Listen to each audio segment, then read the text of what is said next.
When connecting one generator to serve two separate buildings with existing 3-pole automatic transfer switches, a 4-pole automatic transfer switch is required.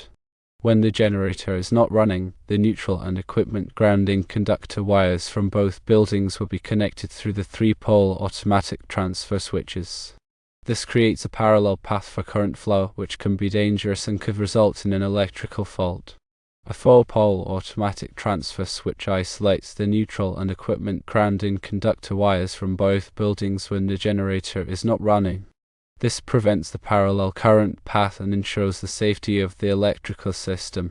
Firstly, it prevents electrical faults caused by parallel current flow. Secondly, it enhances electrical safety for both buildings. Thirdly, it isolates neutral and equipment grounding conductor wires, ensuring proper grounding. Fourthly, it meets electrical code requirements for generator backup systems.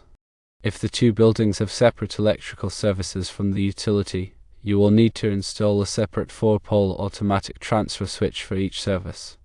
Proper bonding and grounding practices must be followed to ensure the safety of the electrical system. It is recommended to consult with a qualified electrician or electrical engineer for proper design and installation of the automatic transfer switch system.